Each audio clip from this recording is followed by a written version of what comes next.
Qu'est-ce qu'un autel? Un autel est un modèle. Je ne parle pas d'autel au sens de couvent, non. Un autel est un symbole, un signe, un token, qui représente un point où des alliances sont conclues. Chaque fois qu'une alliance est établie, un autel est dressé sur la terre comme mémorial. Vous voyez cela partout dans les Écritures. Chaque fois que des hommes concluent des alliances avec Dieu, ou même entre eux, ils dressent des autels. Un autel n'a absolument rien de diabolique. Un autel n'est qu'un symbole, une représentation. Il n'a même pas besoin d'être physique. Écoutez bien, une représentation, une plateforme qui permet à l'alliance non seulement d'être renouvelée, non seulement d'être rappelée, mais aussi d'être activée. 3 choses se produisent sur les autels. Le renouvellement, la continuité ou le service si vous préférez, et troisièmement l'activation. Des réalités spirituelles sont activées sur les autels. Chaque ministère a un autel. Écoutez, s'il vous plaît, écoutez bien, chaque homme de Dieu, chaque véritable ministère appelé par Dieu, possède un autel. Ils ne l'appellent peut-être pas autel. Ils peuvent lui donner toutes sortes de noms. Certains appellent cela une alliance, d'autres appellent cela un autel. Peu importe comment ils l'appellent, voilà ce que c'est. C'est un symbole qui représente une alliance entre Dieu et cet homme, et qui sert de mémorial. L'autel qui fut dressé au temps de Noé, lorsqu'il éleva cet autel, fut suivi d'un signe, l'arc-en-ciel. Est-ce vrai? Et Dieu donna cela comme un signe, comme un token. La circoncision elle-même est un signe. J'espère que vous le savez. Quand on circoncie un enfant, c'est une révélation qui a été donnée à Abraham. Circoncisez-les. Josué les a circoncis. La puissance et la révélation des modèles que les autels créent sont des choses que nous ne devrions jamais prendre à la légère, surtout dans un monde aussi méchant. Koinonia a un autel. Vous nous entendez chanter ce chant. Ce n'est rien de diabolique. Je ne parle pas de babalawo ou de choses de ce genre. Ce n'est pas de cela que je parle. En tant que personne, il y a des alliances que j'ai conclues à travers mes rencontres avec Dieu, et qui sont devenues les plateformes sur lesquelles certaines possibilités existent. De la même manière, j'ai bénéficié des alliances que d'autres ont conclues avec Dieu, et cela est devenu un avantage. Cela a boosté ma vie spirituelle personnelle, cela a augmenté les possibilités que je peux percevoir dans ma propre vie. Écoutez-moi bien, et soyez sensibles, car nous allons prier. Soyez très sensibles maintenant. Quand Abel est mort, quand Caïn a tué Abel, qu'est-ce qui a crié? Répondez-moi. La Bible dit que le sang d'Abel criait, et le sang parlait. Abel était mort, mais le sang disait, « Vengeance, il faut exercer la vengeance sur Caïn. » Et Jésus dit maintenant que son propre sang aussi parle. La seule différence, c'est que son sang parle de choses meilleures, fondées sur une alliance meilleure. Sommes-nous ensemble? Il existe des autels qui parlent sur la vie et sur la destinée des hommes. Écoutez, écoutez, écoutez. Je veux vous donner une intelligence spirituelle. On ne lit pas un autel. Un autel est établi par une alliance. Il existe une loi appelée la loi du déplacement. Il y a 2 lumières, elles continuent de briller jusqu'à ce qu'une lumière plus grande arrive, puis elle les surpasse. Sommes-nous ensemble? Ce sont des lois spirituelles. Beaucoup de gens ignorent le fondement sur lequel leur situation difficile se manifeste. Ils pensent que c'est simplement une question de retraite personnelle de 3 jours. Avez-vous déjà vu des gens qui prient et jeûnent, et le dernier jour du jeûne, ce contre quoi ils priaient se manifeste? Peut-être que quelqu'un couche avec vous dans un rêve, et vous vous fâchez, vous êtes en colère, et vous dites, « Regarde, 3 jours que je prie, le 3e jour du jeûne, tu es maigre comme un squelette, tu es sur le point de t'effondrer, tu décides simplement de faire une sieste de 30 minutes, et voilà que la personne apparaît. Et tu dis, ma prière a été rendue vaine. » Dans les prières, Jésus te regarde déjà, et il t'amène à ton Jésus, et la chose vient faire exactement ce qu'elle t'a annoncé. Je connais très bien ces choses, parce que cela m'est arrivé. Vous avez entendu mon témoignage. Des esprits venaient m'opprimer, entraient dans ma chambre. Le mien n'était même pas une simple sensation, je les voyais, il me voyait, mais je ne pouvais rien faire. J'ai crié, Jésus. La personne a répondu, tu as bien crié. Et rien ne s'est passé. Ne riez pas, s'il vous plaît. Je vous révèle un mystère, parce que nous allons prier. Sommes-nous ensemble? Les alliances. Nous avons perdu l'avantage des modèles que Dieu a donnés au corps. Ce n'est pas une question de succès personnel individuel. Il y a des moments où le secret de votre percée repose sur l'alignement avec des alliances que Dieu a établies, et Dieu vous répondra par respect pour l'alliance. Sommes-nous ensemble? Il y a des personnes qui ont une alliance avec Dieu telle que chaque fois qu'elles arrivent dans une ville, il doit y avoir des percées.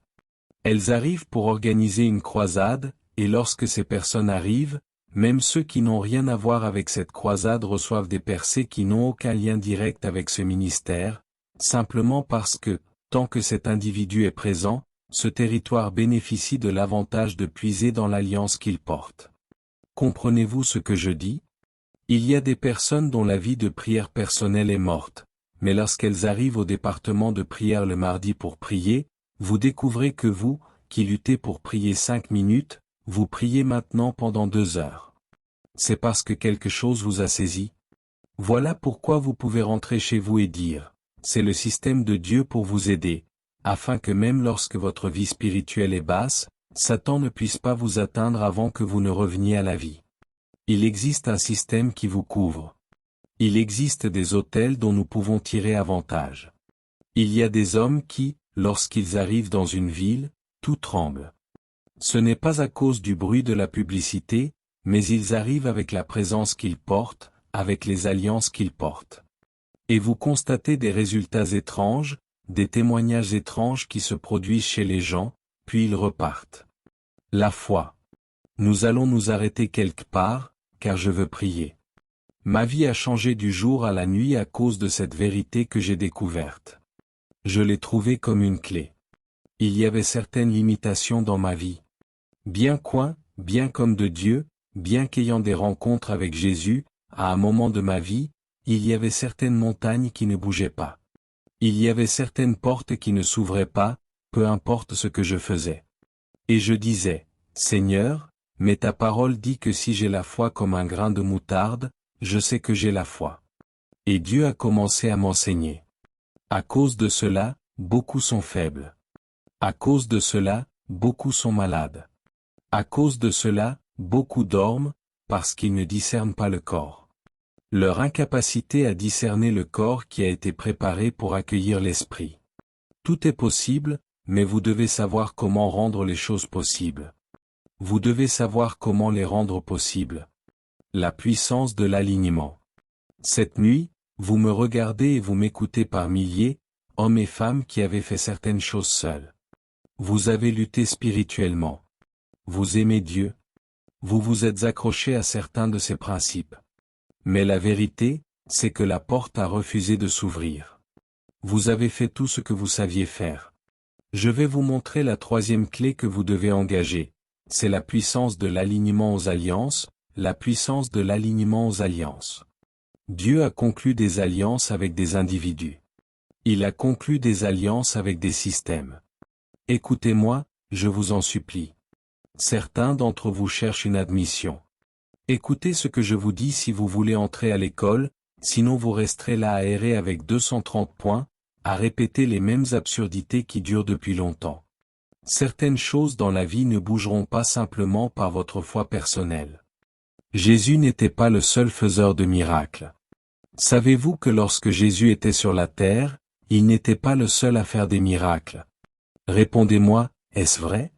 Il y a eu un moment où ses disciples ont vu d'autres personnes qui n'étaient pas dans le groupe de Jésus, mais qui faisaient quand même des miracles. Pas par Baal, pas par Belzébul. Et ils dirent, Jésus, c'est étrange, nous pensions que tu étais le Sauveur. Et il répondit, pour paraphraser, je suis venu introduire quelque chose de nouveau, mais tant que le nouveau n'est pas pleinement établi, l'ancien reste valable. Il y avait une manière de faire des miracles dans l'ancienne alliance. Il y avait des gens qui croyaient. Il y avait un sacerdoce qui rendait cela possible. Par exemple, un ange venait et agitait l'eau. Jésus était-il présent quand cela se produisait? Non, mais cela se produisait quand même. Il y avait un prophète particulier dans la Bible. Lorsqu'une femme était malade, ou qu'une personne était malade, il prenait des herbes, des feuilles, et les appliquait sur les jambes de la personne. Sommes-nous ensemble? Arrêtez d'essayer plus fort. Si vous comprenez ce que je vous enseigne, alors vous saurez que lorsque vous vous tenez là et que les montagnes semblent ne pas bouger, et que vous avez fait tout ce que vous saviez faire, écoutez, arrêtez d'essayer plus fort. La clé n'est pas de faire plus d'efforts. La clé est de prendre du recul et de regarder le corps de Christ. Ne vous regardez plus vous-même. Regardez le corps de Christ. Quelle tribu spirituelle est connectée à la possibilité qui ouvrira la porte que je cherche? Vous pouvez être un homme de Dieu plein de grâce et de prière, mais savoir qu'il n'y a pas de prospérité dans votre ministère.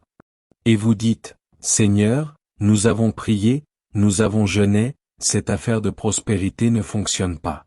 Prenez du recul et regardez le corps de Christ. Un corps m'a été préparé.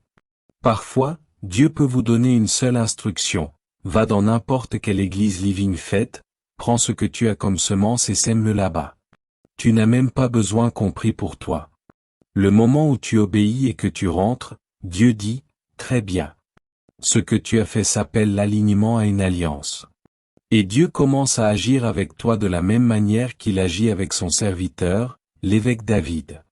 Et tu constateras, mystérieusement, une histoire mystérieuse.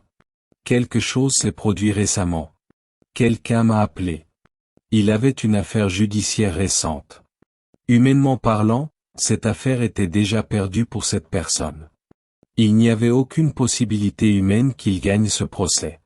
Quand il m'a appelé, je lui ai dit, dis-moi la vérité. Lorsqu'il m'a tout raconté, je lui ai dit, tu es en difficulté. Tu es en grande difficulté, parce que je connais un peu les procédures judiciaires, et je sais que sur la base de ces faits, s'il devait aller en prison, ce ne serait pas moins de 10 ans, loin de sa femme et de ses enfants. Mais je lui ai dit, eh bien, je ne sais pas quoi te dire, mais si tu peux croire ce que je vais te dire, il peut y avoir une issue. Je lui ai dit, je peux prier pour toi. Dieu m'a donné une grâce pour les territoires, et je veux prier pour toi.